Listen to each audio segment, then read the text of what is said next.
mentioned yesterday that the Kuzi goal might have been the most important goal. Could you say the same thing today? It's 3-2 late in the second, and give some separation there.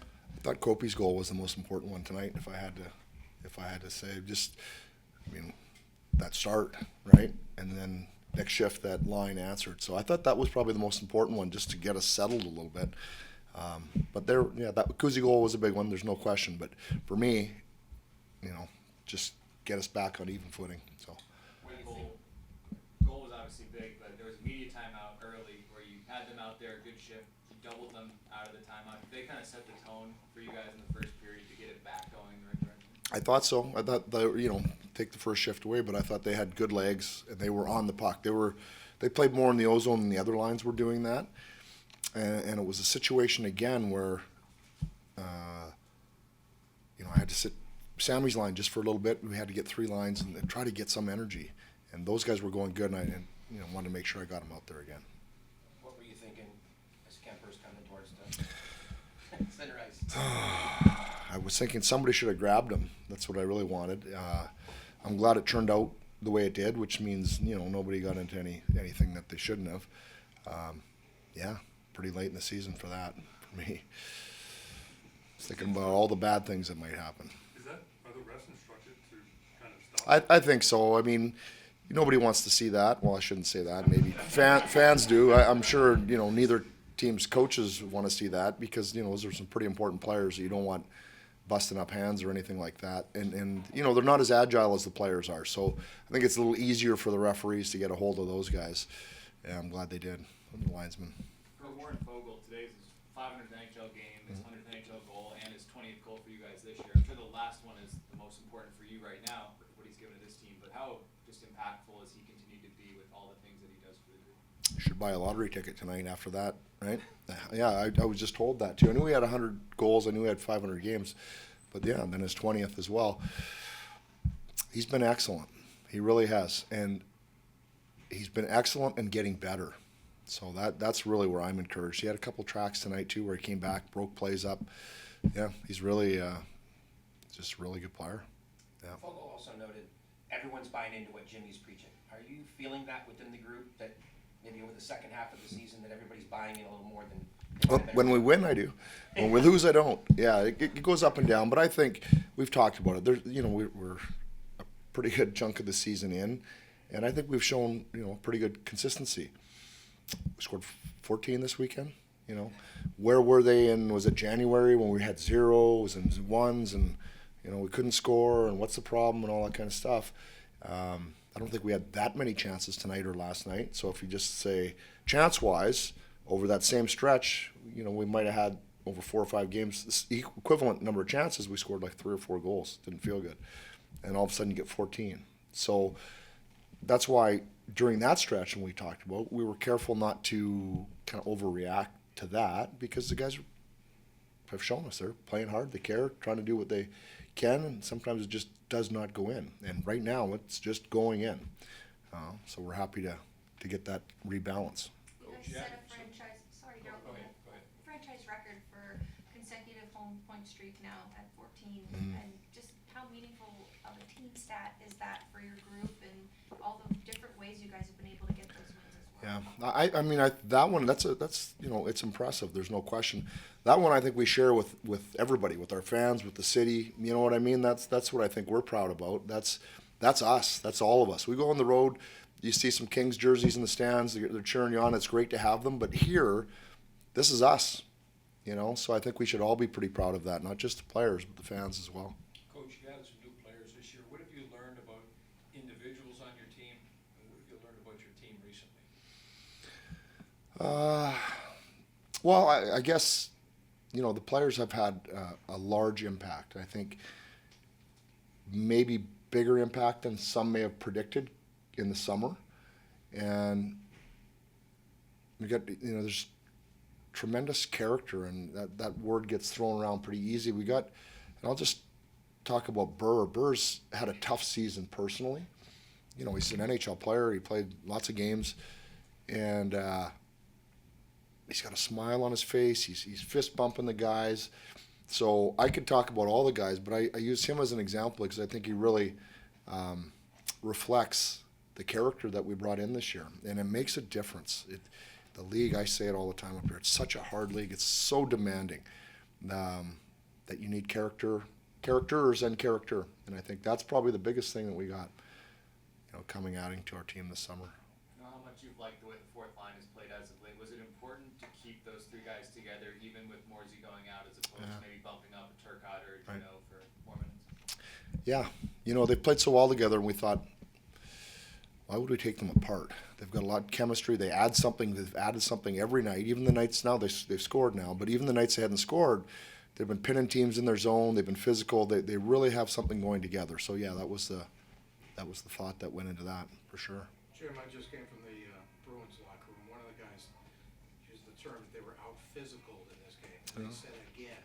I want to know what you're feeling on that, and overall, while you guys are playing well, how much is that a big part of the recent success? Yeah. I thought they bumped us around early, to be honest with you. I thought they had the more physicality early.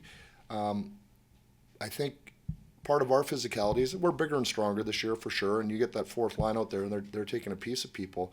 But I think, I don't want to speak for them, but I think the physical part of the game for us was our puck battles. We put the puck in a lot, and we had long shifts because we just kept lifting the D stick, or we got there, we arrived. They had put them around the boards. We won the next battle.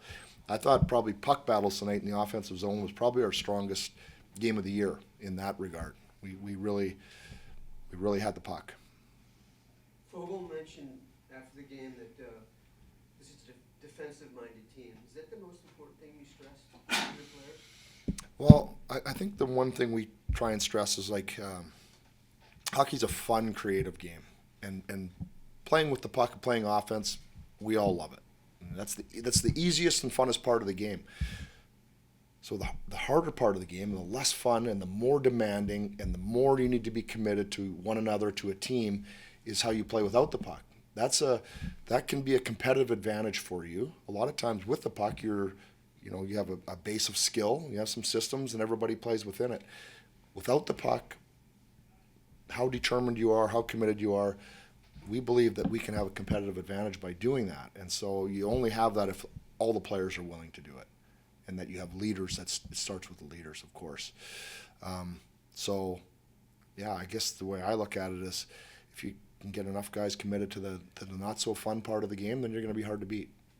They only had 13 shots tonight, but a couple their goals, they were wide open. How much do you go back on that and say, hey, we need to tighten that up? Because if they have more than 13 shots, who knows? Yeah, no, those are two really, there's multiple mistakes on both those goals, to be honest with you. But, those were two big gaffes. But, we'll move past it. What I liked about it is we didn't really compound it. They didn't have a lot of chances.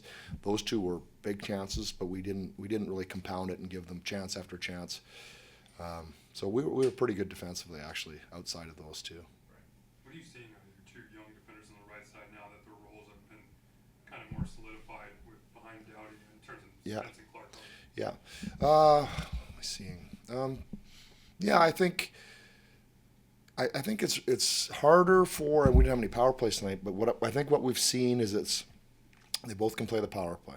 So the player that gets the power play minutes on that group, it's easier for him than the guy that doesn't. So Spenny had it for a while. It was harder on Clarkey. Harder to get minutes, and they're both power play defensemen, so it just feels like that's part of your game. So Clarkey's playing on the power play now. Spenny, I give a lot of credit because he wasn't playing as much, not on the power play, but he seemed to find a rhythm for himself and be able to shake that off, because it sucks if you're not. You played all year and you're not.